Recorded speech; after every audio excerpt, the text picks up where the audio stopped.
Greetings, friends. Guys, I wasn't ready to do the greeting for this one. This is the Mistake Zone with one of your co-hosts today, Rakush, joined by Matt Alba, and Hey, that's me. I feel like you're a recurring guest at this point, Mark. You've shown up quite frequently here. The new recording time really seems to work for you. Oh yeah, it definitely does. Just Full of to point energy. out, I've already surpassed my contractual obligation to be on this show. Mhm. So anything else, I get paid extra. Well- Of course. Of course, yeah. We do believe in fair pay, which is why Jaren's not here. We're kind of balancing out the budget a little bit, and not able to afford both you and Jaren for this recording. We only have so much budget. Yeah. Yeah, exactly. I'm getting paid like 6 figures for each recording, so yeah, we got to find Nice. find the Wait, efficiency. each recording? Oh man, I need to look over this contract now. I think I've recorded with you guys more than I have with Jaren this year. I think I've only done it once with him. Well, during yes, Fantasy Critic, I guess. which is why we only have the budget for one of you or Jaren. That episode had a really big budget. Yeah, Yeah. I mean, listen, it's our big thing of the year. It's the thing that, kickstarts a very intense competition. Of course, that's our blockbuster right there. I mean, also, speaking of Fantasy Critic, I picked up the Persona 4 revival for $4 because I thought that would be a good meme. Any other updates this week, actually, before we jump into the meat of our episode? There were some from, I believe, last week, where Jaren with Sega 2 had acquired the unannounced Legend of Zelda Ocarina of Time remake for $13, but I think he might have mentioned that. I'm not totally sure.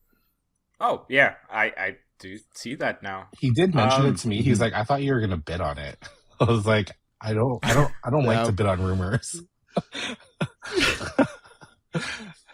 But I mean, hey, I saw that Variety or Discussing Film was discussing it on their socials, so I was very taken aback by that. So I was like, interesting. They're really making a big deal of it. Yeah, I'm wondering if that has to do with sort of tying it into the film rollout or anything like that. And I know, sense, yeah, and I know the 30th anniversary is also a thing as well, right? Mhm. So Have they said if the film is going to be following any particular game or no? I don't think they have. No. They haven't said anything about it. They've just released that one image officially, or a couple images. Yeah. Okay. this is a good segue into what this episode's actually going to be about. But I do have a question for you guys. Do you think it should follow a specific game, or should it just be your a bit more of a standard or quote unquote generic Zelda story?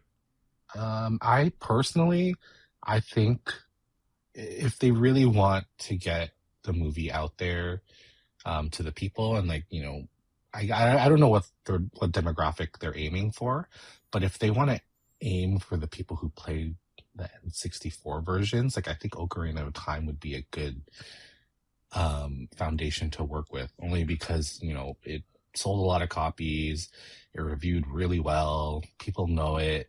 At least I think people know it. I don't know about the general public, but people know Link and his Ocarina, right? I assume, because I always see that imagery out there. So I think it would be pretty neat if they, use Ocarina as the foundation for the movie. See, I kind of feel like if you're especially doing a live action, I think it would be a lot more important to establish the characters first. And so based on that, I think it would be more important to kind of introduce Link as someone that has a sword and a shield. But also, like we mentioned, I don't know if it was last week or the week before, I have serious doubts about there being a sequel to the Zelda movie based on who's involved in the filmmaking there. But yeah. But guys, I've mentioned this before. I love when things just have a natural segue into what we're about to talk about. And we actually got a little bit of a game show episode this week. Matt, I'm gonna throw it over to you to explain what it is that we're gonna be doing with the roster of Smash Bros. Was it 4 or Ultimate that you went with? I went with Ultimate. We went with Ultimate for this one. Okay. Well, so basically, what we're going to be doing this episode is kind of spurring off of our previous episode where we basically talked about the Nintendo Cinematic Universe. For this episode, we are going to be going through the roster of Super Smash Bros. Ultimate and kind of talking, splitting everything into their kind of base franchises and discussing whether we think that franchise is going to get a movie. And I think kind of regardless of whether it gets a movie or not, it's whether it's going to be like a movie or like just kind of the characters in here are going to have a cameo appearance. And then we're going to kind of discuss who we think is going to voice or play the characters if they do show up in a movie or cameo appearance. I'm going to throw in a rule for this one here without consulting the other two co-hosts on this episode. If we don't know who can voice the character, we're going to land on Chris Pratt being the default voice. Okay. Yes. Okay, that's cool for me. So basically, we have to try if we want to avoid a Chris Pratt. Try to avoid Chris Pratt. Yes, you're right. Okay. All right. So I think we'll just jump right into it. Look, Mario just came out recently. Now we're 2 movies deep. And we've had a couple of cameos in there already. I would call them supporting role / cameos. But honestly, guys, most of the Mario cast are already pretty much in place, right? Like, you've got Chris Pratt as Mario, Donald Glover as Yoshi, Luigi is played by Charlie Day, Anya Taylor-Joy does Peach, we have Jack Black as Bowser, Brie Larson as Rosalina, and Benny Safdie as Bowser Jr., which leaves us with 3.5 characters. And I say 3.5 characters because the half character is Dr. Mario. Guys, does Chris Pratt play Dr. Mario? No. It should be someone completely different. I think he might. Oh, you do? Yeah. Okay. I had 2 people down for who I would want to voice Dr. Mario if Chris Pratt doesn't do it. Interesting. Would you pay Chris Pratt more for that, since it's technically a different character? I mean, I say it's a different character, rules, but I'm pretty sure it's not a different character. Like, it's just Mario, but like it's a character with a different coat. It's an Echo Fighter. Actually, I don't even think Dr. Mario's an Echo Fighter. Oh no, he is. No, he's not. Oh, he's not? Oh. I don't think he's considered. I don't think in game he's considered an Echo Fighter. Oh, okay. No, because I'm pretty sure his jump and his attack and damage output and stuff are all completely different. So that's why it's not just an Echo Fighter. But okay, so guys, we got 4. We got to get through.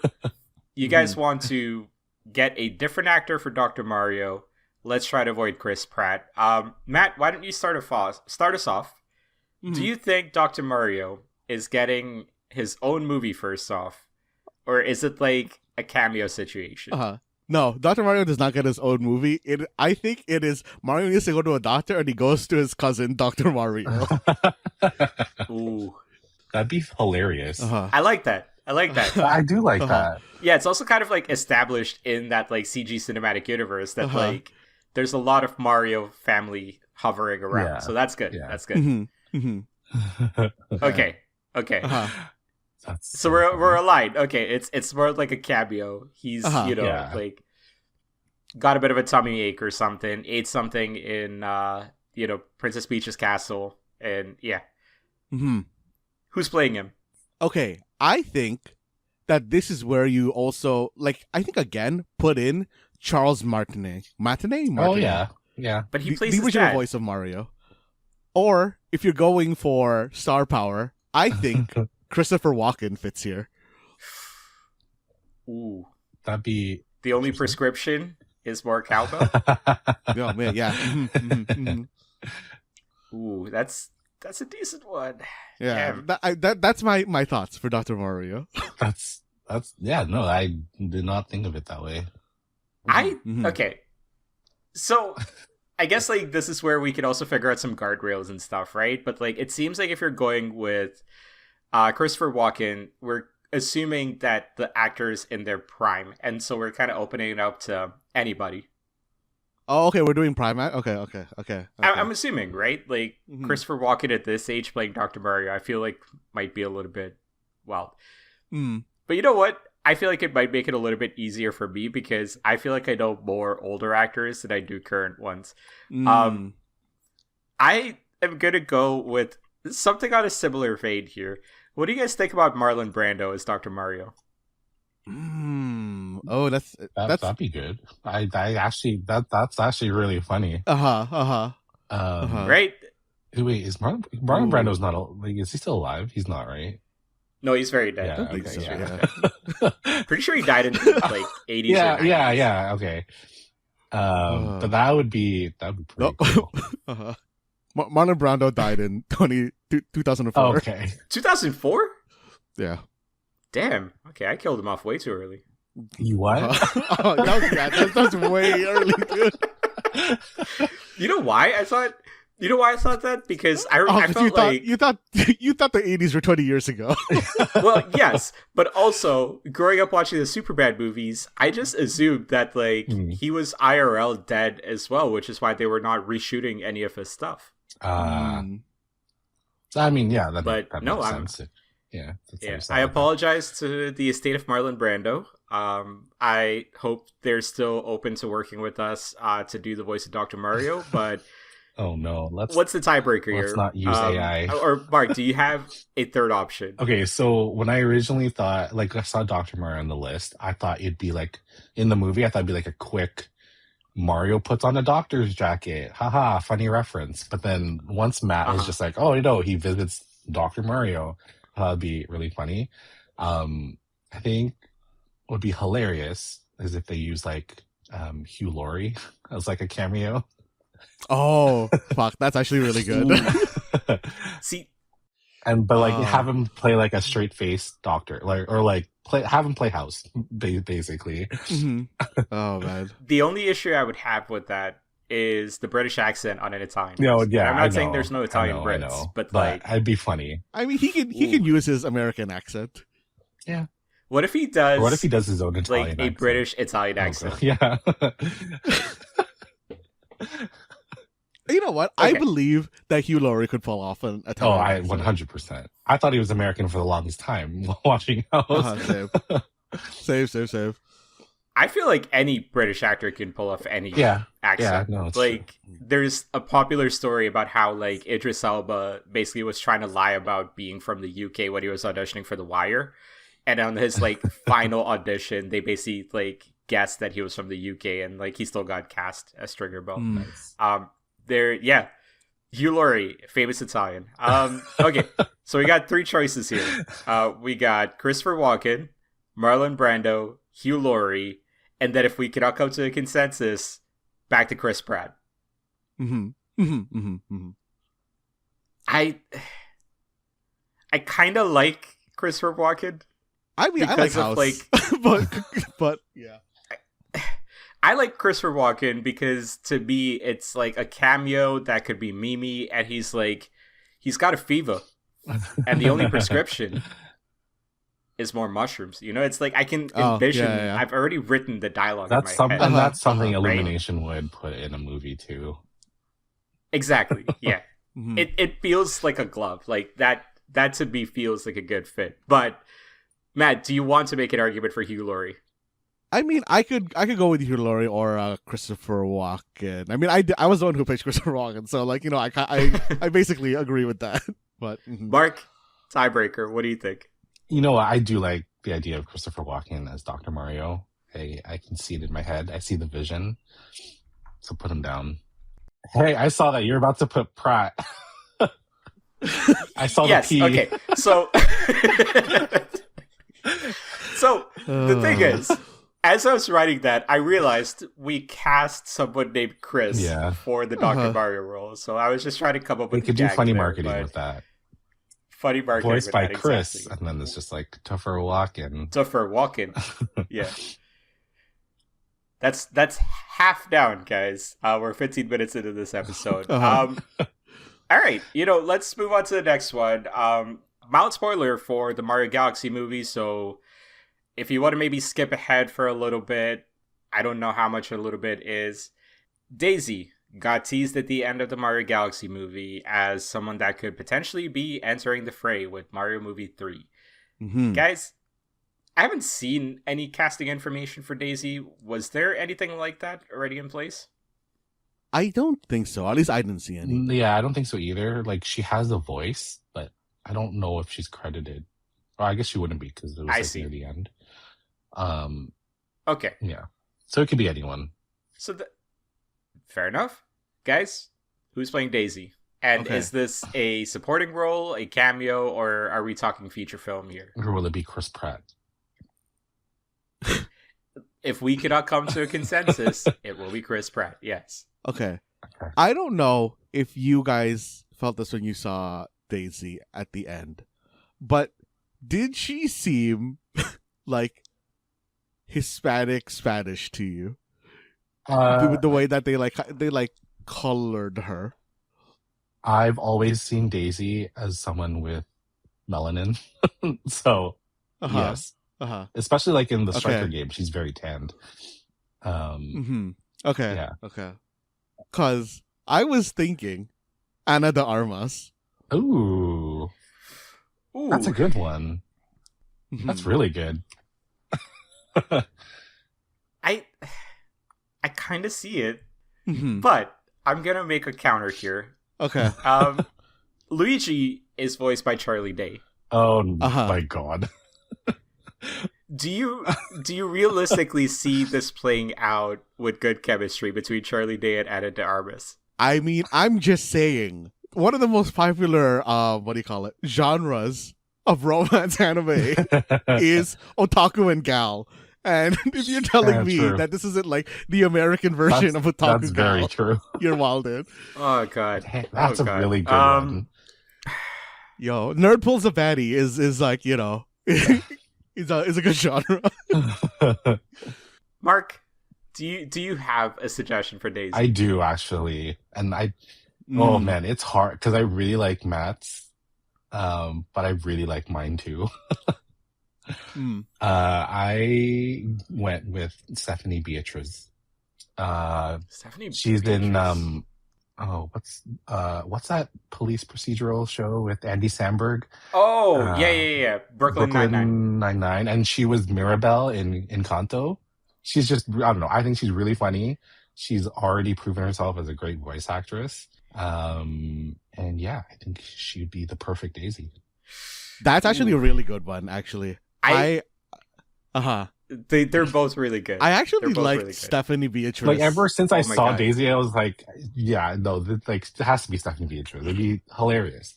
No, I actually think that's better than Ana de Armas. I don't know, because I really like Ana de Armas. Like, I like the idea of Ana de Armas as Daisy. But I like Stephanie Beatriz's like energy. I really, I like her as an actress. Yeah, me too. I'm kind of jumping ahead a little bit here, but this is where I might push back on Stephanie Beatriz, because as you're saying that name, I'm picturing her as another character from another franchise. Really? So it's almost like, do we want to lock down Stephanie Beatriz as Daisy? Because I feel like she would make a Squirtle. I don't want to move too far ahead here. Okay, interesting. Okay, are we gonna lock down like this actor can only be this character? They can't be repeated in the list. I kind of feel like that's a good way of going about this. Ooh, but we also have a lot of characters that we need to figure out, so we'll see. Ana de Armas or Stephanie Beatriz? You guys are both leaning towards Stephanie Beatriz right now. Okay, I don't really have a recommendation for this one. So if both of you feel like this is Stephanie Beatriz, I think I might just make my case now for a standalone character, and then maybe see if we just remove that character from the list. Guys, I really think she would make a great Wii Fit trainer. Oh, that'd be funny. Because I feel like her humor and physique, I think, like, allows her, especially with, like, how I personally envision Wii Fit trainers' moves being a little bit deadpan comedic timing, to be honest with you. Like, I feel like she would be so much of a better fit. Can I make a counterpoint to Wii Fit trainer, though? Yes. And I assume we're talking about the female version, or like the default version. Yes. Have any of you seen The Good Place? Like with Kristen Bell? Yes. I think Darcy Carden would be an amazing Wii Fit trainer. She plays Janet, the robot. Oh. Ooh. Oh, that's good too, actually. I think she'd be really good as Wii Fit trainer. Okay. These are both actually really good polls for a Wii Fit trainer. I feel like she would make a better Daisy, to be honest. See, no, I don't think so. Not in my not mind. over Ana de Armas as Daisy. I mean, Darcy Carden's a 'cause great actress. I think she can do anything she wants, but I don't know. I feel like Stephanie Beatrice would be the better Daisy. See, I feel like Darcy Carden is better as Daisy because of, again, I keep going back to the chemistry with Luigi. Yeah. No, Luigi's... I feel like Darcy Carden and Charlie Day would be an amazing combo. Probably. Okay. I don't think that Darcy Carden is a better Daisy than either Stephanie Beatrice or Ana de Armas. I don't think so either. To be honest. But I think she'd be perfect as Wii Fit trainer or Jigglypuff. I do agree that Stephanie Beatrice would be a good Wii Fit trainer, though.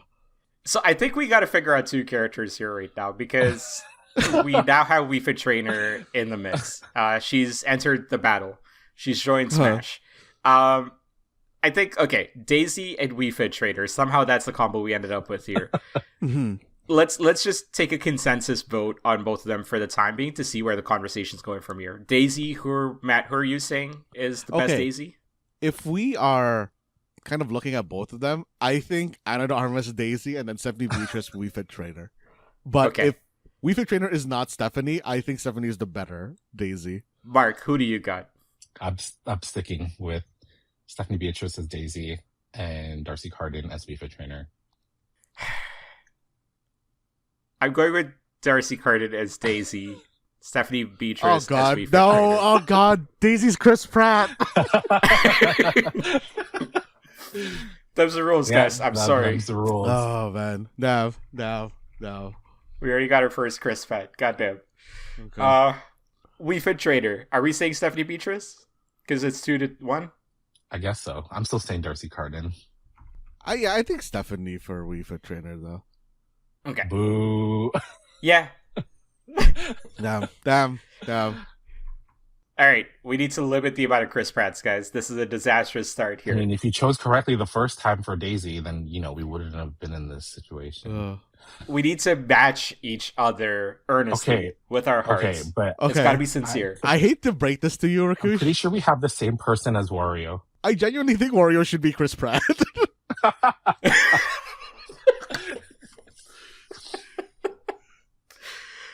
But like, what's the opposite of a Boston accent? Is it a Jersey accent? Would he be Jersey? Would Chris Pratt be Jersey Wario? I mean, I always just I feel like an important part of Wario talking is him going right. Yeah. So I think that's like all his accent, quote unquote, needs to be. Ooh, that's really good. You think it's Chris Pratt? We're ending up with a second Chris Pratt out of 3. I genuinely think Wario should be either Chris Pratt or Jack Black. Like, I think that would be Wario is just like a cameo goof character that's voiced by one of them. I still think it should be Danny DeVito, but Oh fuck, that's really good. That's Shit, good. That's really good. Shit. You know what? I don't know if we have to discuss any further on that because Rakush, I honestly don't think you're gonna pull something better. No, Danny DeVito's the name. I think that's what you're all that thinking. is. I don't know. That's exactly who I see. I think you nailed it. I think it's Danny DeVito. We've broken the Chris Pratt curse here. That was a quick one, guys. Let's move on to the last Mario one. We've got Piranha Plant. Okay. I don't know who to suggest here because I had Christopher Walken here as well because I wasn't sure where I wanted him. Mild spoiler, or not spoilers, sorry. A little bit of context. A couple of weeks ago, we were talking about this. The name Keanu Reeves came up for Piranha Plant. Really? Yes. Okay. Matt brought up Keanu Reeves. I have Keanu Reeves somewhere else on my list. Okay. So, who takes Piranha Plant? Now, are we thinking Piranha Plant is like a comical voice or played up for seriousness? I mean, obviously, I think it's a little bit comical. Like, I think if you don't get since Christopher Walken's taken up, I think like the next step down from Christopher Walken is like William Shatner. That'd be so I'm thinking funny. Sylvester Stallone. As Piranha. Ooh. Oh, that's good. Okay, I don't want to like shit on Sylvester Stallone right now, but with the size of Piranha Plant's mouth, I feel like he would be more articulate. I think what's okay. I'm gonna talk myself into Stallone as Piranha Plant and then talk myself out of it. So I feel like the pace at which like Sylvester Stallone talks, I think would work well for Piranha Plant. Personally, I think like Piranha Plant talks slow, doesn't talk fast. So like that's where to me it's Sylvester Stallone. The place where I am not fully sold on Stallone as Piranha Plant is like I keep remembering him playing Killer Shark in Suicide Squad. He did, and it was kind of just okay. What? Yeah, wasn't he the voice of Killer Shark in the Suicide Squad movie? Oh, was he? I don't know. Yeah. Oh, he was fine, but I also feel like consider Killer Shark was in the Harley Quinn cartoon voiced by Ron Funches. So I was actually thinking of Ron Funches as Piranha Plant. Oh, Ron Funches is good. He's on my list. I really like that. I really like that. But okay, here's the thing. Ron Funches, very strong character, right? So I feel like I kind of want to take a look at the rest of the list to see if he would be better as another character. Like who, Ike? Like, because like I don't know. I think he. Okay, let's see here. Piranha Plant. Like I can see it. Yeah, see the vision, I see right? the vision. Like, well, I see it well. I see it. Actually, no. I see Ron Funches as Piranha Plant. I think that's a good pull. Oh man, I didn't even consider him as a voice now. He's a good voice. He's a good voice. He's a really good voice. If anyone has not watched the Harley Quinn show, I would just recommend it for his voice acting alone. So like good. it is so even good. well, yeah, even amazing. Clayface. Yeah, I feel like the whole cast is really amazing. good and the humor is amazing. Yeah. Everything they do with Batman in that show, oh, it's so great. Where's my freaking Guys, I think we just Bruce? finished the Mario cinematic. We did. So guys, let's just read out the take four. us a while. This will take us a while. Maybe we'll see. So I'm just gonna quickly read out the four that we've cast for Mario before we move on. We've got Christopher Walken as Dr. Mario. We've got Christopher Pratt as Daisy because we couldn't come to a consensus there, or a majority rules. And we got Dedede as Wario. Pretty happy about that one. And Ron Funches as Piranha Plant. Also pretty happy about that one. So guys, let's now move on to the rest of the Smash Bros. Cast because I think the Mario movies are now done and out the way. Which one do we go with next? I mean, might as well do Donkey Kong since there's only 2 on the list. Sure, yeah. So Donkey Kong, the reason there's only 2 on the list here. Where's Dixie? It's only the fighters in the Smash Bros. Oh, game. I see. Okay, that makes sense. Yeah. Well, she was in the Mario movie. We could talk about Dixie for sure. No, it's fine. But we're only doing the main casting for the Smash Bros. Fighters. That's just. I was wondering, like, where's Waluigi? But I'm like, yeah, he wasn't a fighter either. This is where Mark reveals that he's got like an advanced copy of the upcoming Smash Bros. Game. Oh man. So the reason we only got 2 here is because Donkey Kong already exists. Seth Rogen plays him in the first Mario movie, and we're just gonna keep Seth Rogen as Donkey Kong for the purposes of this exercise. But guys, that leaves 2 characters that we need to figure out. The first one is Diddy Kong, and the second one is King K. Rool. Matt, does Donkey Kong get his own movie? I thought Donkey Kong is getting his own movie. Is it announced? Rumored. I thought don't that know that if was it's like actually. it's only I don't know rumored? if it was announced, but a lot of people are saying it's pointing to a Donkey Kong movie. Oh, okay. I thought that like it was like a hard announced like Donkey Kong movie. I mean, obviously, I guess I think Donkey Kong should get his own movie based on that. It seems like okay. I'm reading this Reddit post from 9 months ago for what it's worth. Untitled Donkey Kong film registered by Nintendo and Universal Pictures. So I'm assuming it's like, with any other franchise in development and they have sort of like the copyright information for it. does that mean it's far along? Mm-hmm. I don't know. Also, I feel like they would have probably announced something by now. And the fact that DK's not back in the second movie. He's having his own adventure. Yeah, sure. Mm-hmm. You know, Seth Rogen going and getting high in the DK universe. Who's playing Diddy Kong, Matt? I had 2 down for here, but I also have one of these people somewhere else. Okay. The 2 I have here are Dave Franco and Kevin Hart. I think Dave Franco would be the one I would go with. Mm-hmm. It's okay. I have Kevin Hart somewhere else too, so he's gonna show up. Maybe yeah. Mm-hmm. All right. Honestly, so Mark. it's funny because like I'm very aligned with Matt because at first I was gonna say like, oh, let's do James Franco, but he's canceled, so let's just use his brother. Because it's the perfect, like, you know what? Seth and that James, is the right? exact thought I had. Yeah. And it's all because of Seth Rogen. That's the man. only reason why I chose one of the Francos. Same. 100% same. Okay. My recommendation is based on having just recently watched the Malcolm in the Middle, movie / sequel / TV show, whatever they want to call it. Was that good? Yeah. I enjoyed it personally. It just came out. I personally think like it captures the essence of the original show pretty well. So if you're a fan of that, yeah, absolutely go with that. I'm actually gonna do some double casting here. I'm gonna go Frankie Muniz as Diddy Kong, and I'm gonna go Bryan Cranston as King K. Rool. Interesting. Ooh, that's not too bad. I think. I feel like Diddy Kong needs a little bit of a, well, it's a kid, right? So like needs a bit of a childish voice, or like a young adult voice, let's say at least, right? So that's where like Dave Franco I kind of see, but like Frankie Muniz still has that like very hey, I'm still like a kid, like teenager sort of thing with growing pains thing going for him, where like I feel like Frankie Muniz is the one to go with. Okay, I see that. So, we got Dave Franco and Frankie Muniz for Diddy Kong. We'll get back to that in a second. Matt, who do you got for King K. Rool? Okay, so I kind of was in 2 places here. Because I wasn't sure if I wanted King K. Rool to be serious or funny. So if we're going with serious, I initially thought Carl Urban. Ooh, that's good. And then if we're going funny, I thought... Oh man, I always have a hard time saying his name.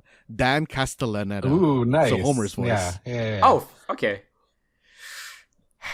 I kind of like Carl Urban. Carl Urban is a really inspired choice. Yeah, I do like that.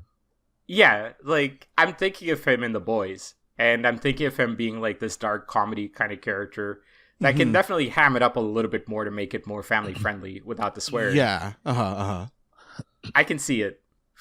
Ooh. Okay, so we got some interesting choices here. Mark, you got anyone for King K. Rool? Yeah, so I actually had 3. I also had the same idea as Matt, like if we went for serious or like theatrical. For serious, I said Javier Bardem. Just because he can be that menacing croc. But like for King K. Rool though, I think he's more campy, more fun. So for the fun or for the theatrical part, I chose either John Hamm or Mark Hamill. Okay. Guys, we have some really good choices for KK Rool here. I just want to remind you of the rule in place. If we cannot come to a consensus, it's going to end up being Chris Pratt. I'm going to help us out a little. Too many good characters. Too many good actors here. I'm gonna take Bryan Cranston out of the running for King K. Rool because I think Bryan Cranston can be a different character. Wait. Then, if an actor gets Chris Pratted, are they not allowed anywhere else? What do you mean? If we replace somebody with Chris Pratt, can the people who got replaced? Can we not use Ana de Armas anymore? Is basically what I'm asking. Oh no, you absolutely can. Yeah, because he's not casted yet. Okay. Do you want to cast Ana de Armas as King K. Rool? Yeah, Ana de Armas as King K. Rool. Okay. Let's figure out Diddy Kong first, because we have 2 characters that we're talking about here, right? It was Dave Franco and Frankie Muniz. Yes. I'm sticking with Dave Or Franco. I guess Chris Pratt. Dave Franco. Yeah, I think Dave. Okay. 2-1. We've avoided the Chris Pratt here. Oh, there's a lot of good things for King K. Rool here. Okay, so I'm gonna take Bryan Cranston out of the running, right? So let's just remove that from the equation here. Matt, refresh me. What were your suggestions? Carl Urban and Dan Castellaneta. Okay, Carl Urban, Dan Castellaneta. Are we good to say Dan Castellaneta is probably not gonna get this role? I think he's not. If this were the real world, he absolutely would not get the role. Okay. But I think we remove Dan Castellaneta for simplicity's sake here and say Carl Urban is your choice. Mark, who did you have again? So I had Javier Bardem, Mark Hamill, and John Hamm, but I'm going to remove Javier Bardem. Okay. Because I want a more theatrical, so I'd have to choose between Mark Hamill or John Hamm. See, I kind of loved Javier Bardem as King K. Rool. Really? Okay.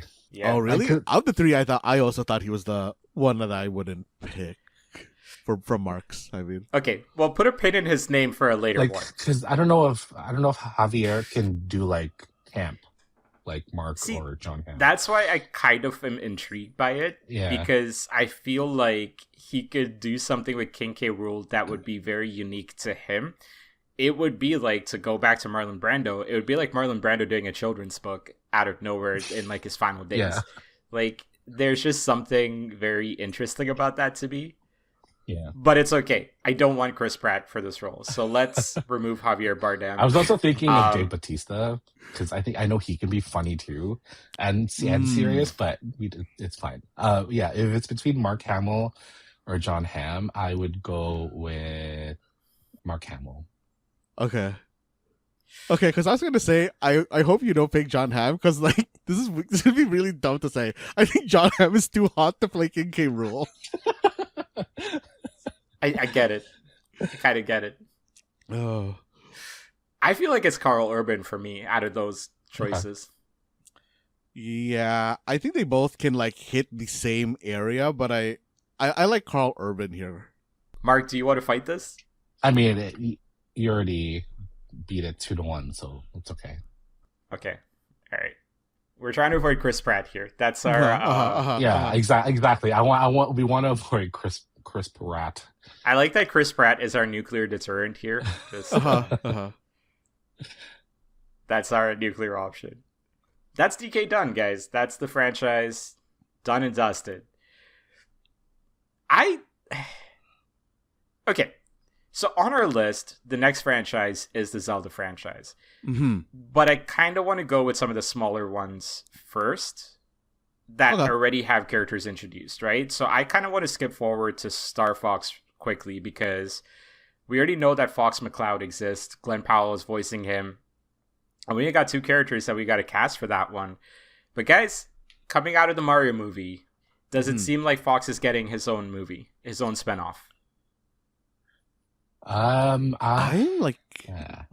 No, sorry, go ahead. I'm 50-50 on this. I'm not sure. I kind of want him to, but I don't believe enough in Star Fox. Yeah. Honestly, after seeing the movie, I think it'd be great if they did an anime series, like how they did his intro. That would be cool. Yeah. Starring Glenn Powell? Yeah. That'd be cool. Anime series starring Glenn Powell. Got it. Okay. Uh-huh. All right. So, for this anime series starring Glenn Powell, we need to cast Falco and Wolf.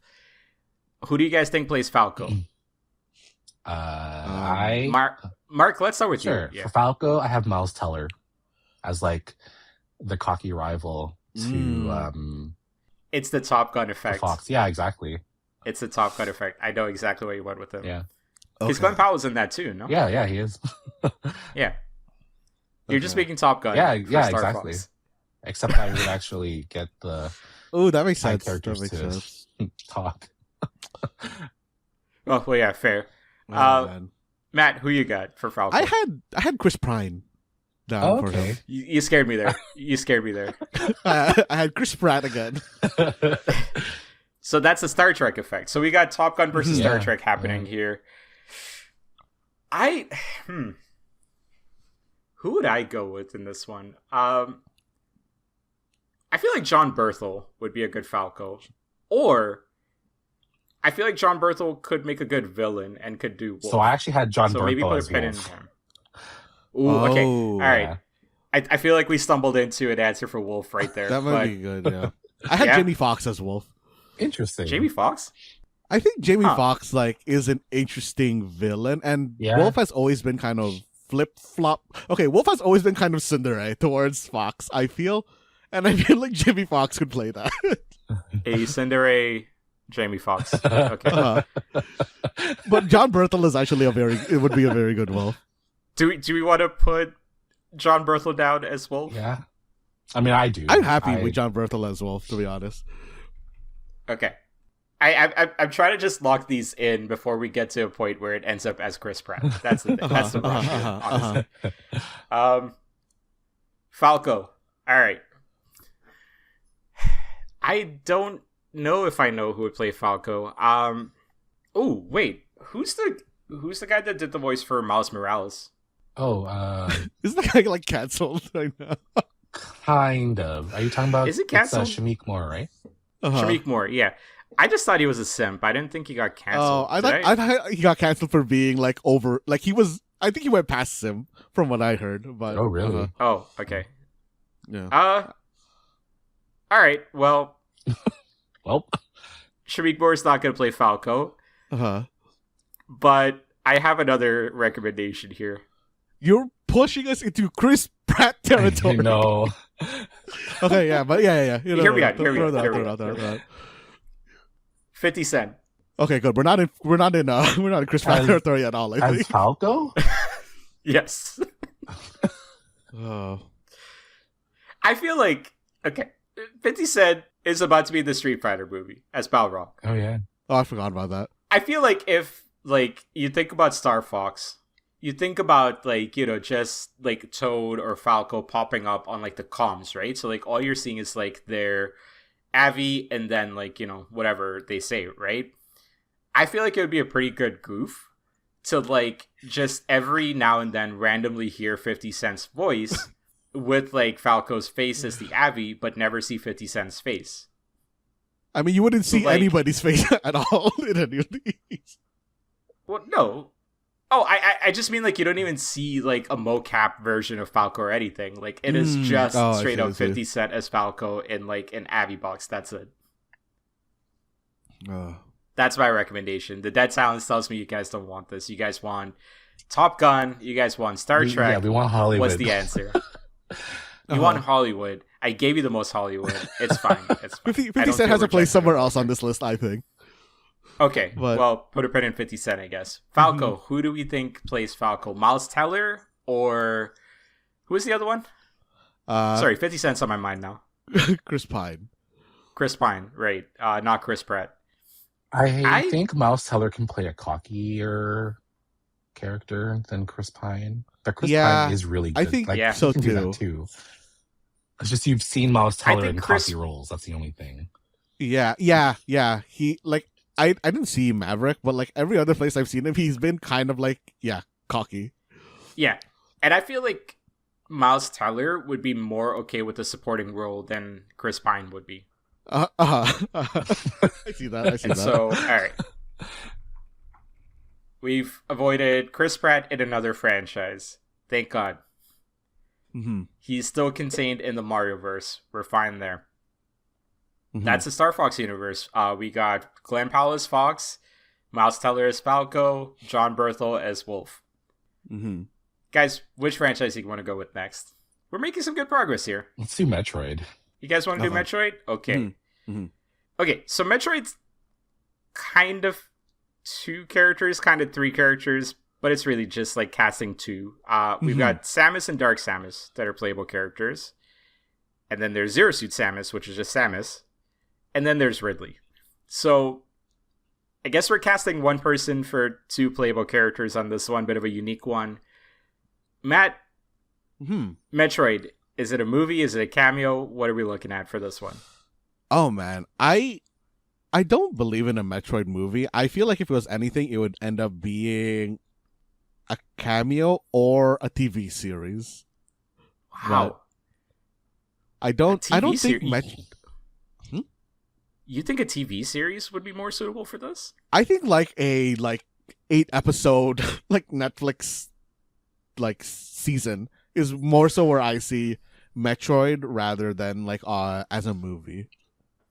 Yeah, like realistically realistically, thoughts? I don't see them making a Metroid movie because, yeah, it's a great franchise, but historically, it doesn't sell as well as their other properties, so they might not have faith in doing like a Hollywood adaptation. But I mean, don't get me wrong, I would love to see Metroid as a movie. Like that would be an amazing like space fantasy series. But I do agree with Matt. Like I don't see them doing anything more than a series or a cameo. See, I think for me, if it is... So thankfully, this is fantasy booking. We can figure out what we want it to be. I want it to be a movie. I don't think it would be a good TV show, and I'll explain why, right? Because I feel like the whole thing about the Metroid storyline is always get to a planet, figure out the problem, get off the planet, right? So it's kind of like 3 things. Now, how long can you spend on the quote-unquote figure out the problem part? I personally feel like if you spend a whole, say, like 5 or 6 episodes on that, it's going to get boring real fast. So, like, that's where, to me, I think you can do this as, like, a survival horror movie for sure. A little bit like Aliens, which is a big influence on this franchise. So, I personally think this could make a great movie, personally. But, guys, regardless of what we think it is, we got a bit of a mixed bag here. We cannot pick Chris Pratt as the medium that this movie would end up being in, so we're just going to have to go with whatever we all think it's going to be. It's either a cameo, TV show, or movie. We're all kind of fairly divided on that. We do have to figure out the roles here. Who do we think is Samus? Who wants to go first? I think, Matt, let's go with you first. Okay. I, as usual, have I had 2 thoughts going into this. One is like a younger kind of new Samus, and one is an older Samus who's like more grizzled. I think obviously the younger one this is where we throw ScarJo. You think ScarJo? Okay, maybe. And then for me, the older one, I feel like this is kind of like a weird pull, but like it was like sticking in my head. An older grizzled one to me is Viola Davis. Ooh, that'd be sick. I don't know how you guys feel about. I would love like a sick of everyone's shit Samus, like played by Viola Davis. That'd be great. I had someone else in mind, but I don't know, Rakush, if you want to go. I feel like Emily Blunt would be my Samus. That's a good mainly one. because like we've seen her play a kind of similar character in Edge of Tomorrow. Yeah. Oh, that's true. And so like that's true. That visual is very much in my head, right? About like how does Samus and Zero Suit Samus look? To me, it's Emily Blunt. Damn, that's good. That's really good. Yeah, that actually is a very good poll. Okay. I'm kind of proud of myself for that one. Mark, what you got? So I actually went with Charlize Theron because she can do action.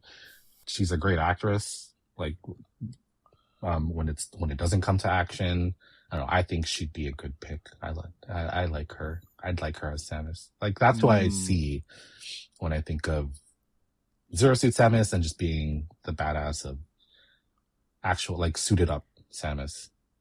So I think for me, like my initial reaction to why I would say no to Charlize Theron is I feel like she's too expressive, like too emotive. That's fair. Oh, Whereas, I think I get what you mean for Samus specifically. That might have something to do with also like Charlize Theron's role in the Fast movies, to be honest with you. I cannot separate the hokiness of that. And like to me, out of all the Nintendo properties that like if you're making a proper, say like TV show or a movie for it, I don't think hokey works for Metroid. So like Scarlett Johansson as well, like I kind of feel like is too much of a Marvel character at this point. And I think is on the opposite end of the spectrum, which is I don't think she's expressive enough in that, like, I don't think she can do muted expressions. It might just come across as like an uninterested character. I do see Viola Davis as being pretty good with that. And I do see Emily Blunt as being pretty good with that. So like those two I can absolutely envision in like, different points in time kind of thing. Now, The only reason I still feel like I would make a case for Emily Blunt is because the Zero Suit part, right? Where with Viola Davis, I think like if you take a look at the Smash Bros. Character moveset and stuff, I don't know, like it doesn't mesh well with me. I think the suit version absolutely meshes well. The Zero Suit version is where I think like it kind of breaks down a little bit for me. What do you guys think, Matt? Hold on, are we casting voicing or like actual acting? These like these characters acting it out, because Viola Davis can definitely do Zero Suit Samus if it's just voicing, like, or if it's just voice work, right? I think we got to take it case by case, right? Like for Mario, obviously it's a voice. Like you're not going to do a live action Mario in this day and age. Right? But isn't this like a do Super Smash action. Like fan casting? Well, this is like, do they get their own movie? Yes, is it a cameo? Okay, like, wait, I did not imagine the Metroid movie being live action. I don't imagine it being live action either. But even if it's a CG movie, right? Like, I do feel like at some point, like characters are modeled after the voice actors a little bit. I don't know if that would happen here, but I feel like out of any of these franchises where it would happen, Metroid would be the one. And especially when you have someone as iconic as Viola Davis, yeah, man, like I would want a little bit of her likeness in there for sure. I mean, I personally don't know if I agree with that, but okay. Well, we got Viola Davis, we got Emily Blunt, and we've got Scarlett Johansson and Charlize Theron. It's sounding risky here, but let's do the vote. Okay. It's gonna be Pratt. Oh god, I hope not. Matt, who you got? Honestly, like between the all of them, I actually do think that I was convinced to leaning towards Emily Blunt. Mark, who you got? Yeah, no, you made a great case for Emily Blunt, so I'd choose her too. Okay, all right. Whew. Can stop sweating now. Viola Davis, though, great option, I do think. But yeah. Mm-hmm. Oh, that'd be so cool. Dude, I really want just like a done with she hates like doing this job, Samus, so bad. She hates like all the voices talking to her. Just sick of everyone's crap. Just like let her do her work. I do think if you could get like a good story behind like, you know, a grizzled vet Samus, I could see Viola Davis for sure. Yeah. All right, guys, we got to figure out Ridley. I already have someone in mind. I'm a little bit afraid of this one, but Mark, why don't you start us off if you have someone in mind? Okay, so the only reason why I have someone in mind is because I can also, to your point earlier, I can see this person doing live action Ridley as well. But I'm going with Andy Serkis. Ooh. Okay. Interesting. Andy Serkis, famous for CG acting as well. Yeah, he's a physical performer, but he can also do voices. Oh, that's very good. That's very good. Who you got, Matt? Mine were very weak for Ridley because I wasn't sure. Because for some reason I thought Daniel Radcliffe would be really, really funny here. That'd be hilarious. But also, when Mark said him earlier, I actually thought Mark Hamill would be a good thing here. Ah, interesting. But Andy Serkis is honestly is like killing it right now. This is another one where I feel like Javier Bardem would have been good. I can see that. I guess the thing is, like, we don't know, like, does Ridley talk? Like, he's just... I think only a few times. He mostly yells. I don't remember. Yeah, okay. Like, I don't know what... I guess he talks in Space Pirate, but I don't know. Okay, I told you guys I was concerned about this one. So we got Andy Serkis. I've got Javier Bardem on my side, and Daniel Radcliffe, and who was the fourth one? Matt? Mark Hamill. Daniel Radcliffe isn't making this. Maybe Mark Hamill, but honestly, I heavy lean Andy Serkis. All right, nuclear deterrent has come into play again here. Andy Serkis is playing Ridley. Okay. I think this is a situation where I didn't want to waste my argument for Javier Bardem any further because I really feel like I want to try to get Javier Bardem to play somewhere a character on this list. Yeah. Okay. I do have a potential other character for Javier Bardem on here. Okay, interesting. Guys, I think we need to get into Zelda. I kind of want to avoid Zelda because that's hard. Guys, Zelda's hard. So like really hard. But I mean, do we want to save that for the no, end? I mean, I don't know. We should do it. We've been doing easy ones, kind of. So yeah. We need to earn. Yeah, we need to kick in the deck. this. Yes. Yeah. I think we need to do Zelda, and then let's see how long this one goes because I feel like this could get a little bit chaotic really fast. We know there's a live action Zelda movie coming out. For the purpose of this argument, I think we can ignore that one, to be honest, because honestly, I don't know how it fits with like all of these other franchises, right? Like if we're talking about this being like a Nintendo cinematic universe and all of that cool stuff. So I guess like I'll start off with my 2 cents on this. I feel like this would make a much better TV show for certain versions of the Zelda game, right? So like certain Zelda games I think make a better TV show. I feel like Majora's Mask would be like a great TV show where it ends on the twist of like the moon getting super close at the end of the first episode and all of that fun shit. I think Ocarina of Time could be a movie. I think Breath of the Wild and Tears of the Kingdom have to be like TV shows. Honestly, I feel like outside of Ocarina of Time, most of these I think would be TV shows. Even like Wind Waker, Link to the Past, like all of these I feel like would be TV shows. So yeah, I think I kind of basically agree with that. Yeah. Mark, what are your thoughts on this one? I mean, I guess because we do know it's a movie, like I don't that's great, but so we're ignoring. Yeah. I think it would be great, like as you said, as a TV show. Like I can picture like a Game of Thrones style production, with like these massive sets. Are you going back to like the 2010s where we're looking at gritty reboots of the Nintendo franchise? No. I don't know. Because you started with the grittiest of Sword and Sorcery there. Did I? Game of Thrones. Well, I mean, I wouldn't call it gritty. Would you? 100%. Yeah. It like literally the first episode is like a brother and sister fucking. Sorry. There's a kid that gets thrown off of the ledge. There is an insane first season that ends in the supposed main character getting beheaded. Like, I guess, it's as gritty as it gets. I mean, I guess it. Yeah. When I think of gritty, I think like edgy. So maybe it's just a disconnect there. But yeah, I mean, I don't know. Like maybe not in terms of like that kind of story, like not like a Game of Thrones type of story, but like the production, right? Like it's this high budget fantasy show. I don't know what other show has done that. I can't think of anything else. Like the only thing that I can think remotely close to this is when I was a kid, there was this show called like Knights of Terabithia. And oh yeah. Oh shit. Yeah. Okay, good. I'm not that old.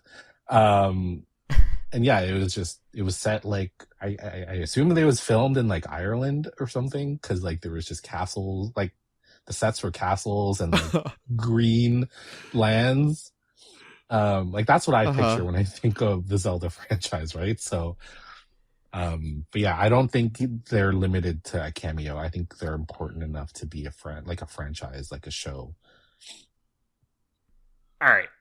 So I think for this one, it's actually kind of valuable to know what kind of medium it is, right? Because like, I feel like if it's a show, it's got to be someone that can carry a show for like an extended period, right? Versus like a movie. Like if you told me that this is a TV show and you're trying to cast like Ana de Armas as a character in this, I would push back hard on that because I don't think Ana de Armas can do a show, but I think she can be great in a movie, for example. So with that segue and me trying not to, play into an unfortunate situation here, did any of you have Ana de Armas in the Zelda universe? No. Yeah, I had her as Ganondorf. Thank God. No.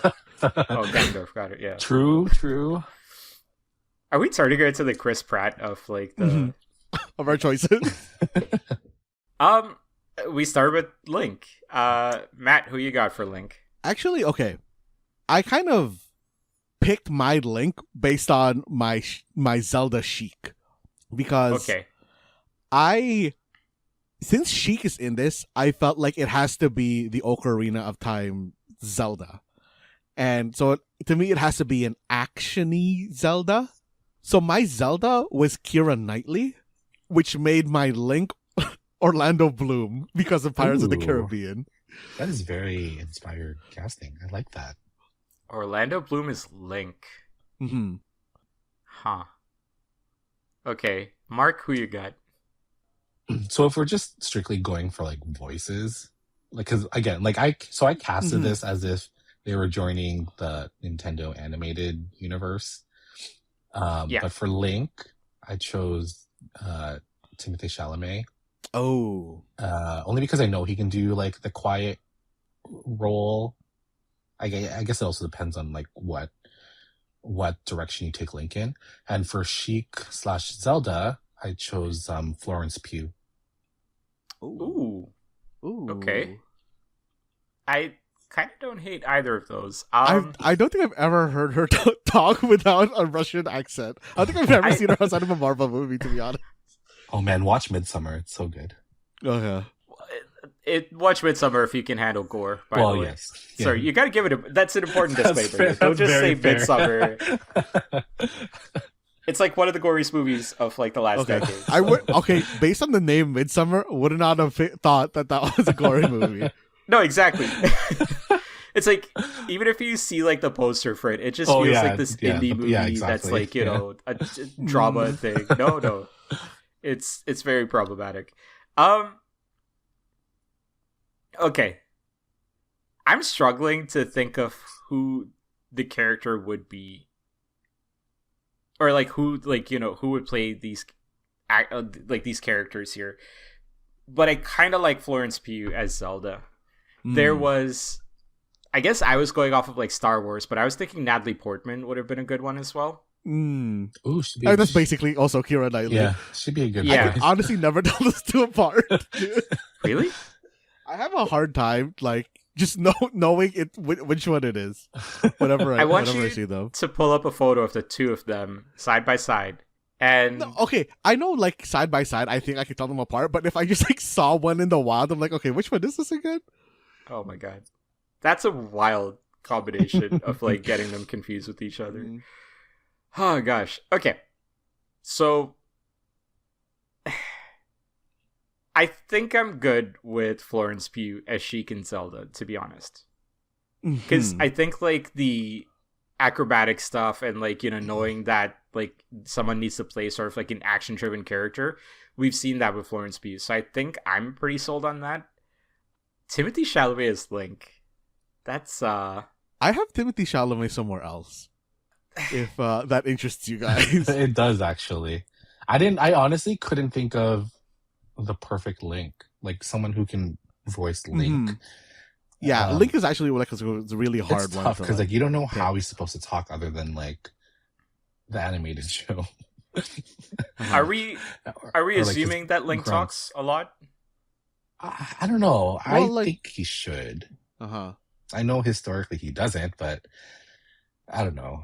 Like you can't, like if you're watching a show, you can't just have Link's supporting characters do all the talking for him.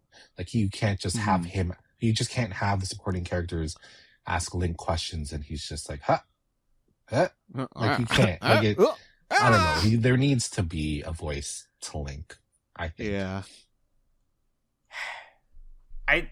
I guess I'm okay with Timothée Chalamet. This is one where like, yeah, Sorry, who I did you am choose? absolutely struggling. Oh, okay. I'm struggling. I don't know who to go with as Link here. Maybe you put a pin in this one. Maybe we come back to Link based on the rest of the cast. Because we can't decide, just use Chris Pratt. Yeah, just Chris him now. I'm trying to enter negotiations to avoid. We got to Pratt finish as this. Link here. This is why we chose it. We got to do it. Okay, wait. No, I got an answer. I got an answer. I was trying to save him for other roles, but Ryan Gosling. No. Oh, I have Ryan for someone else, or for something else. Yeah, I also you have. guys don't think Ryan Gosling can do silent type? I mean, That's literally his character in Drive. Yeah, but like he's so good at the comedy too. Which I think would help out, right? Yeah, but I don't know. I don't see it. Yeah. All right. I think we got to take a vote then. I would like between the two. I would rather do Timothy Chalamet over Gosling here. Sorry, so who are our choices right now? It's Timothy Chalamet, Ryan Gosling, and Orlando Bloom. Orlando Bloom. I guess if we did a vote, you guys are both voting Timothy Chalamet. Yeah, I'd go for Timothy. Okay, wait. I want to throw this out as well. Okay. Because I had Timothy Chalamet somewhere else, and I want to know if you guys think maybe that fits him better. Okay. Let's hear it. I had Timothy Chalamet as Marth. No, I don't see it. I see some. I have someone else's more. Okay. I don't see Timothy Chalamet being able to hold the size of that sword. Like, he's too scrawny for that It's just role. normal size Mark sword. is a small sword. It's like a fencing sword, isn't it? I still don't see it. How do you see him not being able to hold Marth's sword, but he can hold the Master Sword? It's the same sword. It's not the same sword. What are you talking about? It's the same size sword. Yeah, I gotta look this up here. 1 second. Actually, you know Marth what? does not have a big sword. Hold on, I do like the idea of Timothy Chalamet as Marth because he can do Royal really well. Oh, Yeah, damn. that's why I had him there. No, that's fair. Marth's sword and the Master Sword are basically the same size. Yeah, and if anything, Marth's is All right. smaller, or it's thinner. We're in trouble then, guys. Unless we can think I'm of about another. to write his name here. I'm Unless we about can to think write of his name another here. link. No, I mean, I was just saying Marth because, I want to know if you guys thought if Timothy Chalamet fit Marth more than Link. Because if not, then I think Timothy Chalamet is Link. I'm writing his name in. Okay, yeah, sure. I'm not writing Timothy Chalamet's name in here. Oh, wait, why are you putting in Chris Pratt? It doesn't sound like we're at a consensus here. No. So you guys think Timothy Chalamet should be Marth? No. Mark, you sounded like... No. I know. I think it's a really good casting, but I'm gonna stick with Link. Okay. Okay, all right. Okay. Yeah, I'm good with Timothy Chalamet here.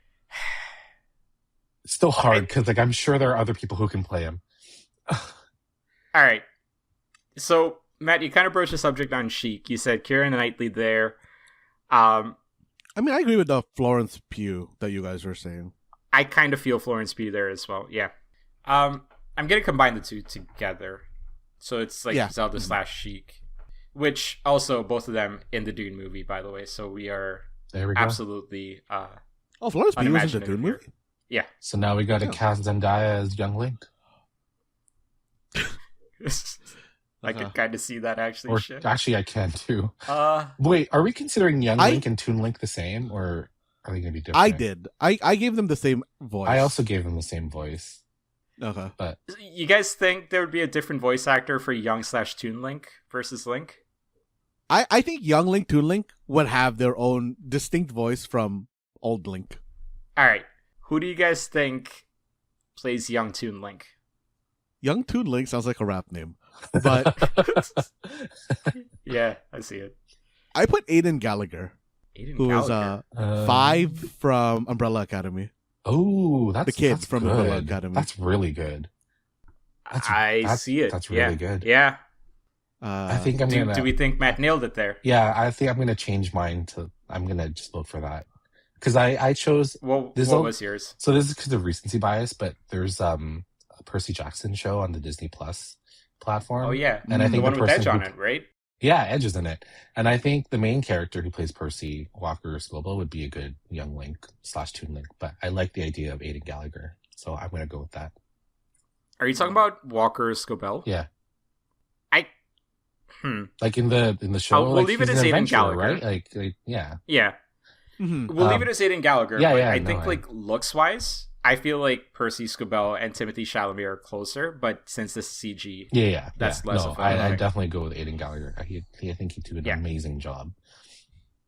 All right, guys. Villain time. Wait, hold on. What did you think, Rakush? Just curious. I'll be honest with you guys. I've been having a difficult time with coming up with like any names for the Zelda stuff, except for the one we're about to talk about, which is Ganondorf. Okay. So it's gonna end up being Chris Pratt. Chris Pratt, yeah. Okay. The reason I was okay with not pushing for Javier Bardem anywhere else is because I think the serious tone and nature of Ganondorf and Javier Bardem, it's like the menacing nature is there very much.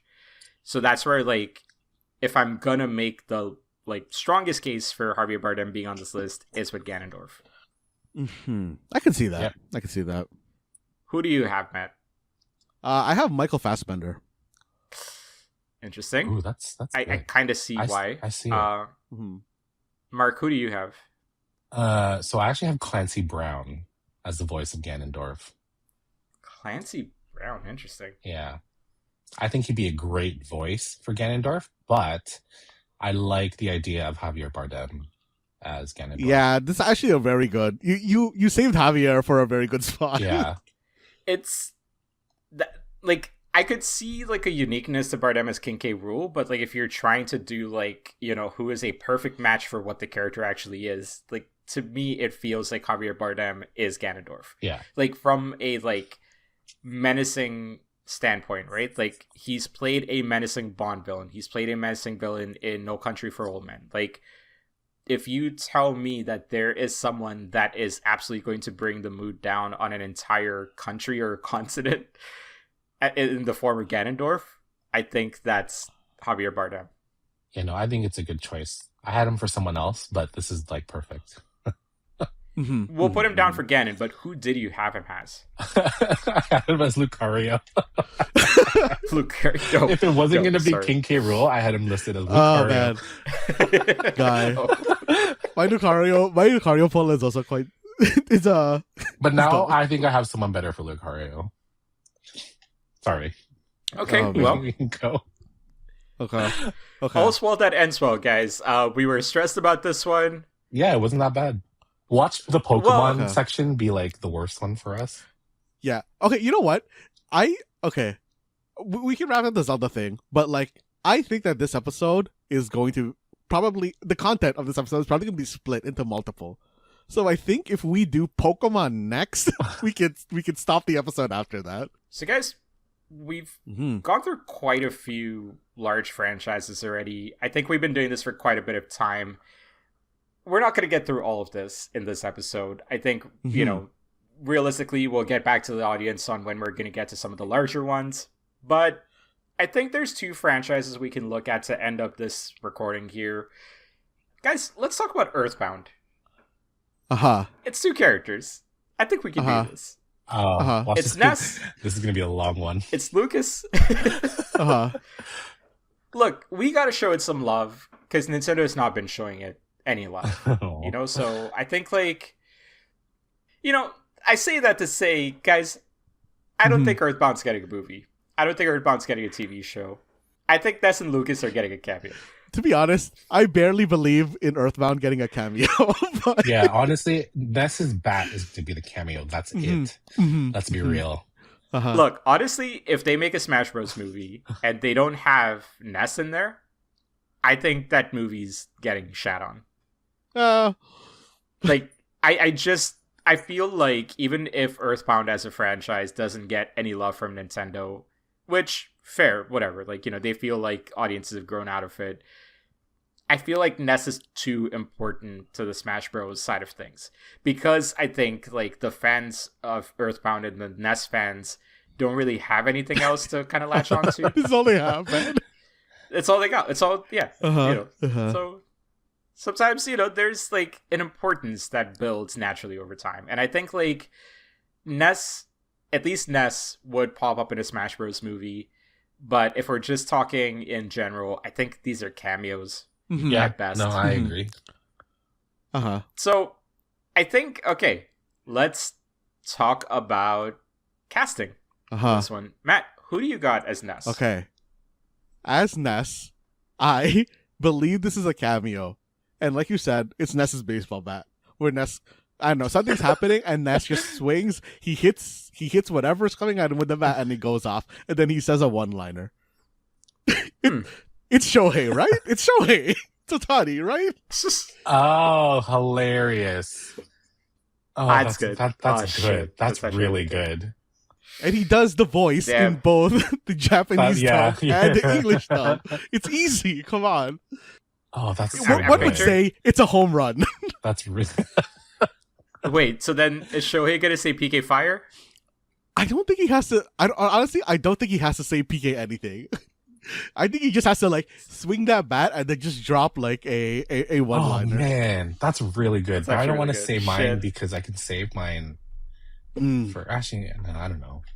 I don't think I can save mine for later. Say Uh-huh. it, and So- let's see. No, I mean Shohei's okay. Yeah, Shohei's the choice, but I had Iñaki Godoy as Ness only because he can be very expressive and he could totally shout out PK Fire with like a whimsy and not let it be cringy. Shit, that's also really good. I see that. But I like Shohei. Like that'd be hilarious. Like I see the vision there. Oh, dude, shit. I wish we hadn't locked in the Zelda stuff because now I'm thinking of Lyra Arbova as like Zelda and Shiek. Oh, that'd be good. Fuck. Yeah. Damn. Too late. It's done. Okay, she can be Yeah. Bayonetta. We'll maybe. save her. Maybe. Maybe. Okay, we're saying Shohei Ohtani as Ness, but Inaki Godoy is a really good pull. as That's well really for good. Ness. That's really good. That's really good. Lucas, I feel like for Lucas, I would go with Dusty from Stranger Things, Gaten Matarazzo. Oh, this Okay, kid. yeah. Yeah. I know who he is. Hmm. Yeah, like I kind of feel like he's got that, like, just a certain lisp that either Lucas or Ness would have. I see. I was going to recommend him for Ness, but Shohei Ohtani is too much of a home run answer. Pardon the pun. I feel like Lucas is Gaten Matarazzo. Okay. Matt, who you got? I had Ian Armitage, who is the actor for Young Sheldon. Ooh, no. Oh, okay. That character gives me the ick, but okay. What's the reasoning? I mean, Lucas is, from what I remember, Lucas is supposed to be a smart kid. So I'm like, Young Sheldon can play him. That's honestly as far as my reasoning went. I don't really know much about Ian Armitage, like, as an actual actor. I think he'd actually be a good Lucas. Mark, who you got? So I'm still gonna go with like the Percy Jackson casting that I did, but I was gonna go with Aryan Simhadri because he can play that scared little boy really well, and I think that'd be perfect for Lucas. But Sounds like we're gonna. sounds like we know where this is going. Ooh. Oh god. Okay. Do we want to? You know what though? I'll go with Gaten. Yeah. I mean, my picking for Ian was like very shaky to begin with, but I can see Gotten being Lucas as well. I could also see Mark's pick being Lucas, right? Like being a scared kid sort of thing. Mm-hmm. Aryan Simhadri. The only reason I'm not going with them is that like I don't know them at all, Yeah, so I can't that's really fair. comment on them. Yeah, that's fair. Yeah. Like Gaten Matarazzo is like the one I know mostly, so yeah. Is that where we're going? Yeah. I gotta say, guys, it's pretty commendable that after our initial failing of avoiding a Chris Pratt situation with Daisy, we've done pretty well. It's I'm gonna you just say- need one Chris Pratt to really just like put you in a mindset of like never again. We have to ask Jaren Mhm, about mhm. Daisy. Tell him what we said and see what he says. Oh man. I mean, it's Chris Pratt though; it's locked in. No. I'm sorry, Jared. No. I value your opinion, but Chris Pratt's locked in. This list is absolute. This is actually going to what's that guy's name? The CEO, John Bowser? Shigeru Miyamoto. No, not Miyamoto. Isn't Bowser gone? Is he? Okay, all right. I'm pretty sure he's gone now. I feel like, look, man. I don't know if you're that person and you're no longer at Nintendo. What do you do with your life? Because your last name's Bowser. Go to Sega. Change your name legally. Oh, that to would be Rocket. fucking Oh. sick. Don't even change your name. Be You just- Bowser. yeah, no, Don't John even Eggman. change your name. Just go. Just go to Sega Uh-huh. Oh man, or Sony. John Eggman's a pretty good last name though. Yeah. Guys, I think we do one more. Let's talk about the Kirby franchise. 3 more characters to avoid a Chris Pratt for this week. Mhm. Oh, Can we do it? I think so. Actually, I don't know. I kind of...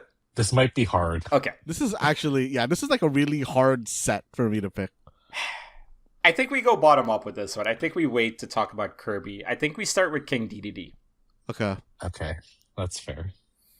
Who do we think is... Well, okay, first off, actually, sorry, the important question. Is this a movie, TV show, cameo? Keeping in mind, Kirby's already had a cartoon before. So what do we think this one is? The show? I think Kirby is a cameo in the sense that he's the catalyst for Super Smash Brothers movie to happen. Like he flies off from space with his star. Yeah. Like, it's the whole Hulk coming down from space, warning that Thanos is coming. Kirby is the one that warns that I don't know, Master Hand or the Emperor is on their way or something. Or he just hands Mario a Smash invite. But he has to be the catalyst, I think. Yeah. Kirby to me has... You're a 15-minute short at the start of one of these Nintendo movies, and then you're the post-credit scene of that same movie. Exactly. Yeah. Okay. He's the Pixar short of the Nintendo movies. I can see that. I can see that. Okay. King Dedede. I'm going to start this one off because I've got two choices that I think would be good for King Dedede. Going back to the Stranger Pools, David Harbour or Bryan Cranston. I think it's one of those two. I like the idea of Bryan Cranston. I feel like, especially if you've seen Cranston in, Malcolm in the Middle. Yeah, he's so funny. Even the original, he's so good. Like, he handles... I think he can handle villain and good because of two separate roles that he can bring together really well. Yeah, and I think he can do, King Dedede's, campy villain as well. Exactly. Yeah. But Matt, you've been silent here. What's your answer? I kind of had the same idea when I was casting Dedede of someone who can be kind of funny mean. So I went with Bolton Goggins. Oh, that's good too. Oh shit, that's really good. Do I? Okay. Oh man, that's amazing. I knew this would be hard. I need to know if I see him as someone else though. No, I think... Oh, man. I think you kind of nailed it there. But, Mark, do you have any other additions to King Dedede?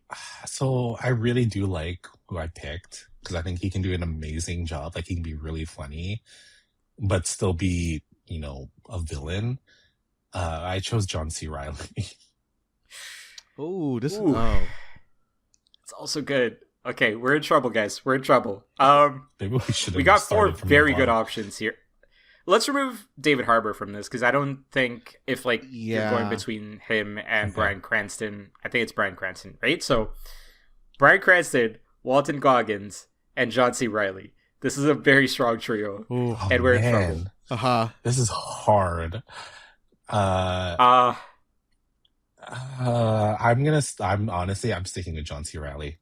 I think he's really funny. Oh no, we're in trouble. But he can also be very hateable if you need him to be hateable.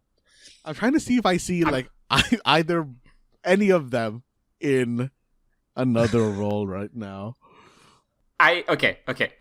I'm gonna make an argument for John C. Reilly as a different character here. Okay. Oh man. But I need you. I'm trying to save us from a Chris Pratt. That's fair. Yeah. No, it's totally fair. Hear me out. I think John C. Reilly would make a fantastic dog from Duck Hunt. Ooh, okay, that's who you're going with. Because I had us somewhere else as well. Or I Where do you have John C. Reilly? Okay, based on his what do you call it? He was Wreck-It Ralph, right? I'm not reading his thing. Yeah. Okay. Yeah. He's gonna wreck it. Yeah. Incineroar. Incineroar's good too. That's good. I did have someone else for Incineroar though. Oh man. Oh my god. Honestly, I have 4 people in Incineroar. Okay. Good teaser for a future episode. Can we say that John C. Reilly is a really good DDD, but would make a really good something else as well? And that is why we're removing him from contention here. Sure. I'm sorry, Mark. No, it's fine. He is really good though. It's just I feel like John C. Reilly is going to be our in case of emergency button for the next episode. He's a Chris Pratt parachute. Yeah, basically, it's like the biggest nuclear deterrent we have left is John C. Reilly here. Okay. So we're down to Bryan Cranston and Walton Goggins. I think Walton Goggins is really good for this. I think I would go with Bryan Cranston. Ooh. So this is where, again, I'm just trying to see, like, what other characters could, like, either of these guys play, right? Yeah. I got one for Walton Goggins, actually, Matt. Hear me out. What do you think? I got one of two, actually. Uh-huh. Either as Little Mac or as Mr. Game & Watch. I have... I don't want to say who I have for those, but both of mine are kind of... My Game & Watch one, I think, is stupider, and I think my Little Mac one is a little bit more serious. Fair. I don't know. I don't think okay. Walton goes in either of those. I think this is what... I fully understand Hollywood's plight now, where it's like, hey, the same actors keep getting the roles. Because it's like, man, you want these good actors and everything. I think we just got to take a vote here. Oh, man. Okay. I think we're in trouble. Bryan Cranston or Walton Goggins? I'm going Bryan Cranston. Bryan Cranston for Mark. Matt, who you got? I mean, I brought Walton. I'll stick with Walton. Oh, God. Let's go with Bryan Cranston. Okay. I believe in our ability to find Walton Goggins a role in the Nintendo Cinematic Universe. I already have him in another place, but okay, I'm putting him in another place now. Yeah, 100%. I agree with you guys. All right, working upwards a little bit more. Oh man, we got Meta Knight. I think I'm going with Jason Momoa for this one. Ooh. Oh, okay, that's good. Matt, who you got? I have J.K. Simmons.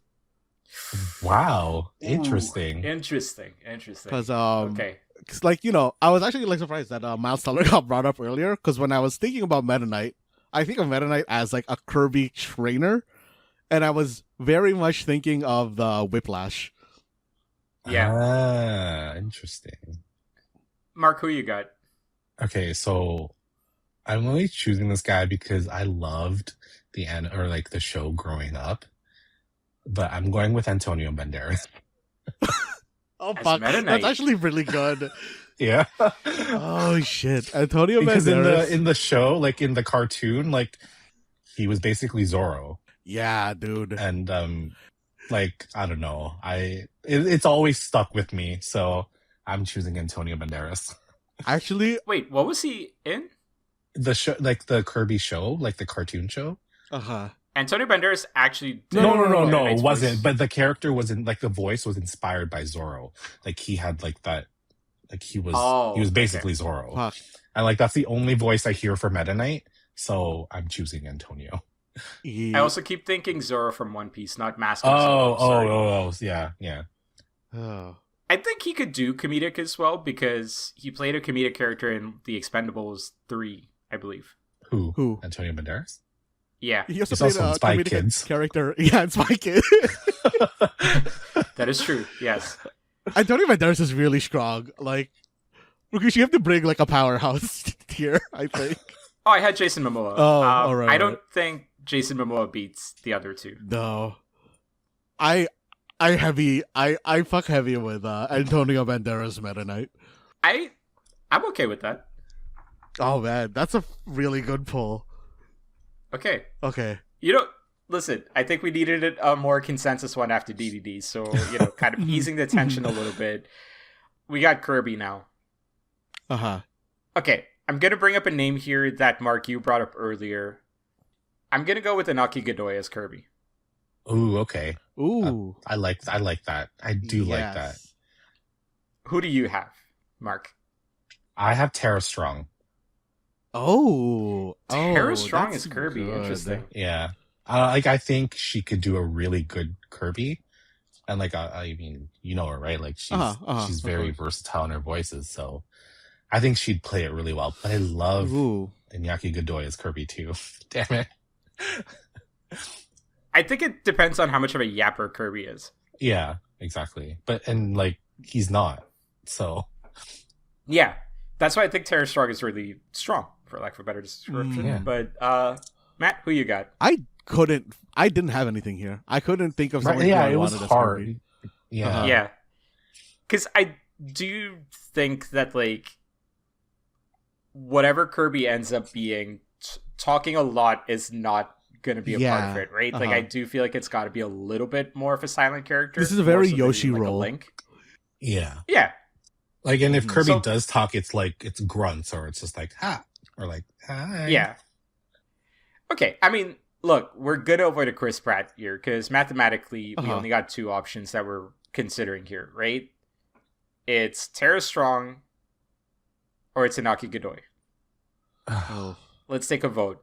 Matt, since you didn't have an answer for this one, which one of the two is yours? I like both of them, but like I think okay, I think star power wise, I think Inaki has more than Tara Strong. So I'm gonna go with Inaki. Inaki, interesting. Mark, are you sticking to Tara Strong? I am looking at like other characters who I think Iñaki can play because I'm sticking with Tara Strong. Yeah, I think we've kind of with Kirby stumbled onto a few actors that can fit well in multiple roles. So like Inaki Godoy, I know I brought him up. What's up? Sorry, I found somewhere else I can put Inaki. If you guys want to go with Tara Strong, that's cool. That's cool. No, yeah, I also really like Tara Strong. Yeah, like I think I'm leaning towards Tara Strong for Kirby specifically because I think it's a very solid role for Tara Strong to play. And I think she can bring something to that character that is a little bit more layered than Inaki Godoy. Mm-hmm. I see a specific character for a future episode that I would think I will like really push Inaki Godoy for. Okay.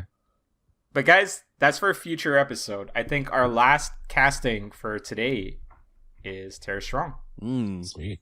Can I reveal, guys? So I asked like a coworker, like I told my coworker I was doing this. You want to know what he said for Kirby? Which I would love to hear. Unfriended him as a work. He said Aquafina. Oh God. Oh. Can you imagine like Aquafina Kirby just like flies down to the Mario Mushroom Kingdom?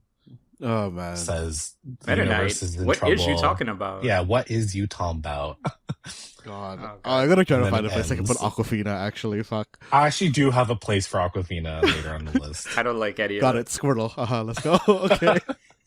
Oh, that'd be man. hilarious. You know, guys, we could have got Aquafina for Daisy. Okay.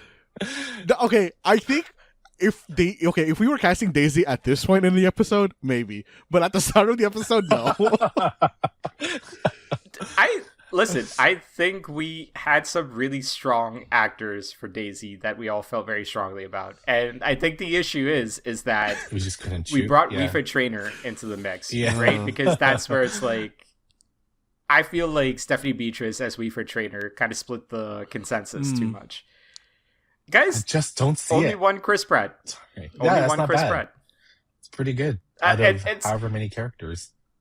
In baseball terms, it's like giving up a leadoff home run and then giving up nothing for the rest of the game. So, you know, There you go. we came close. Oh, We man. did, but only one Chris Pratt. So that is...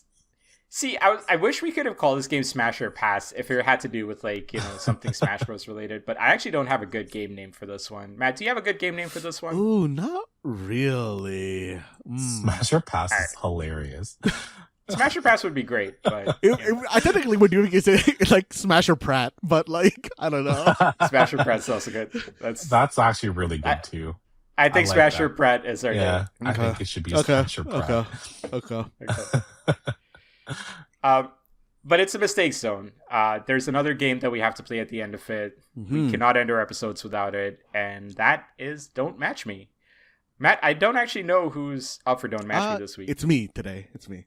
Oh, So Don't Match Me is a game that we play at the end of every episode where I, the question asker, I'm going to ask you, the listener, along with my co-hosts, 5 questions, and I'm going to give 5 answers. The goal for you, the listener and player, is to provide an answer that does not match my answer. And if that sounds too easy for you, you can also try to not match both Mark and Rakush's answer as well. And remember, this is a podcast, so if you need some time to think, just hit that pause button, Google an answer, and then start us right back up again, because we're always going to be on the other side of that play button. And you guys, I was kind of going through the Don't Match Me's that I had wrote previously, and I think that this one is waning on the amount of, its time on when it's going to be relevant. So you guys, Okay. this is my Nintendo Switch specific Don't Match Me challenge. Oh, Because all right. Okay. I think anytime after this is not going to be relevant anymore. Why are they discontinuing the Switch? I mean, then it would be like the Nintendo Switch 2 Don't Match Me challenge, right? Rakush, I mean, yeah, but while the Switch 2 costs $1,000, Mhm. no. yeah, I think, okay. And, this is a very Nintendo-oriented episode, so I feel like I'm not going to have that many opportunities to pull this one out. But, That is fair. Mhm. That is fair. mhm. So, question 1 is name any Nintendo Switch exclusive game. So any game that is like Nintendo Switch exclusive, or you can up-res it to Nintendo Switch 2, I guess. So name that game in 3, 2, 1. I feel like it's very relevant for this episode, so I'm just gonna go with Super Smash Bros. Ultimate. Oh, yeah, Mhm. fair. Rakush, what'd you go with? I'm fairly certain this answer is right. I'm gonna go with Bayonetta 3. Ooh, I actually am not sure. Like, I would have to go look that one Yeah, up. Nintendo's a that is an publisher. exclusive. Yeah, Nintendo Mm, published okay, it. okay. Or Okay, they good pull. co-published it, yeah. Good pull. Mark, what'd you go with? I went with Astral Chain because I thought we were just doing Ooh. like third party. I didn't know we were. I mean, I Oh. guess first party should be on the table, but Ooh, I Did you- kind of assume the same as Mark, to be did honest. you play Astral Chain, Mark? I've never played it. No, Mm, I just know okay, that okay, it's okay. it was an exclusive. Okay. Did you play okay, it? Okay. Was it any good? No. I was gonna ask you if it's good. Oh. Okay. So going on to question 2, I want you to name any Nintendo Switch game that has motion controls. So name that game in 3, 2, 1. I'm going with the motion control aiming in Splatoon 3. Ooh, that was close. Oh, what'd you go with? That was my Rakush? second choice. Oh. I ended up just going with Nintendo Switch Sports. Classic. Mark, what'd you go with? I went with Ring Fit Adventure. Oh, also a good one. I A lot had of a- motion. gut feeling. Mhm. Yeah, I had a gut feeling you were gonna go with that one. You're always the most active out of the Mistake Me? Zone crew. Oh Yes, no! in video game form at least. Yes. Mhm. Oh. Yeah, me and Rakush don't play motion games, and then Jaren doesn't anymore because of reasons. Yeah.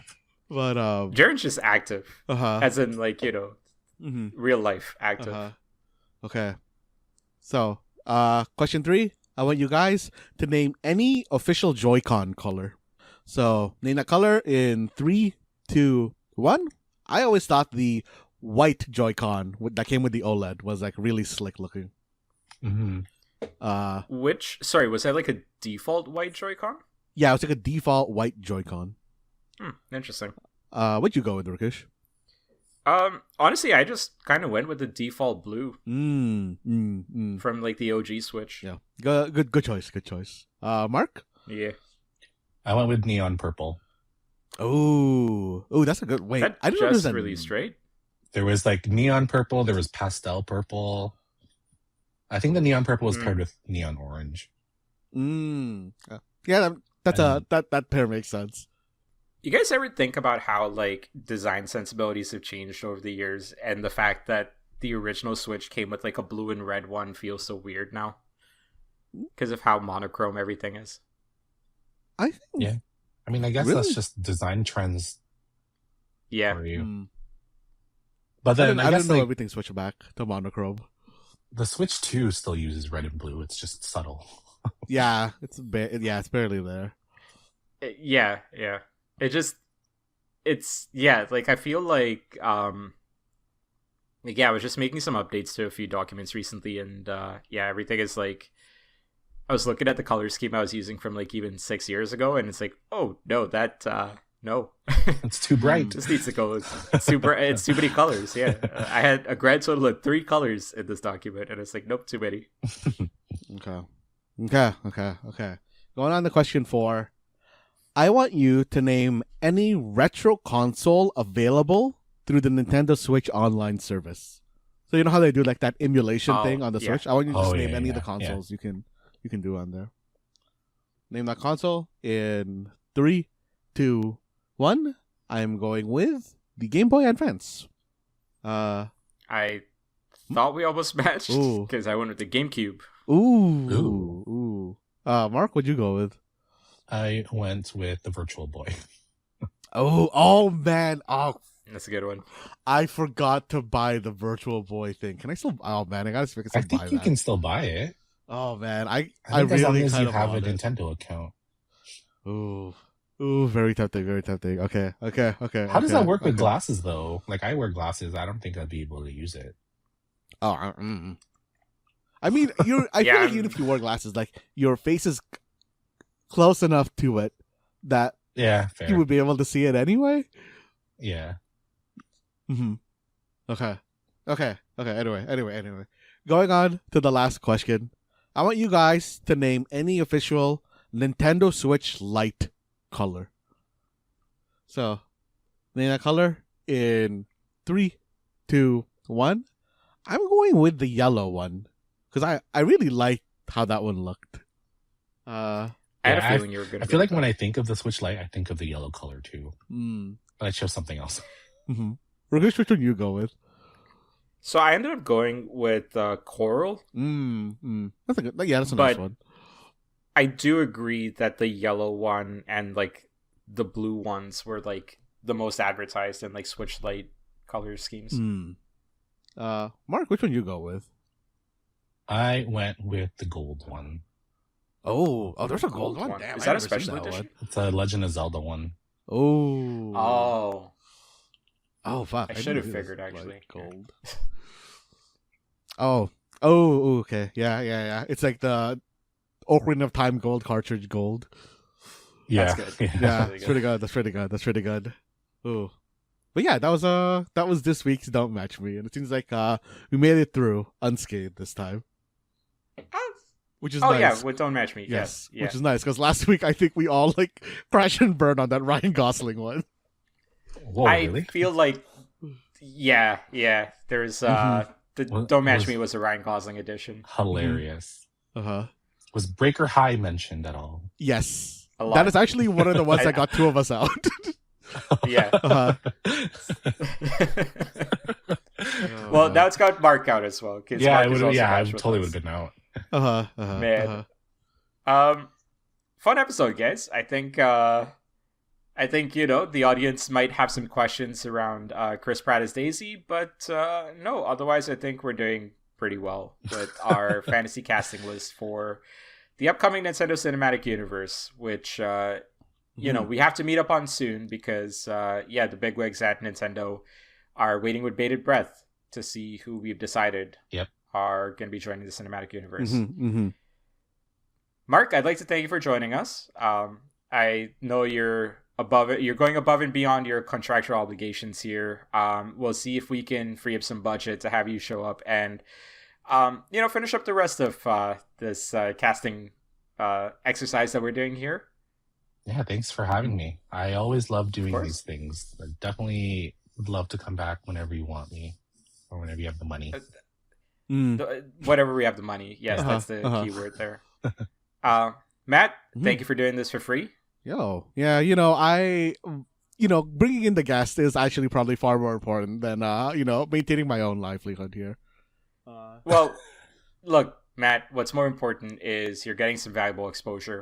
Oh yeah. Work, so, exposure is how you you get around in the industry. Yeah, exactly. it's the more valuable currency right now is exposure. And this has been me, Rakush. I don't know. Not if you guys thank me for anything. Yeah, Rakush, you know. Rakush. Thanks, Thanks for being Rakush. Thanks as always for that's, first time I've heard that. for yeah. Son of a... Oh man, Yes, Rakush, I wanted to genuinely thank you for always taking the hosting duties whenever Jaren isn't here on an episode. Yes, but, yes. I'm the Peggy Hill of the Mistake Zone, the substitute teacher. Donde está la Jaren Wade? Take it away, man. All right, this has been the Mistake Zone, and we are not out of actors to cast for the Nintendo Cinematic Universe. Ooh.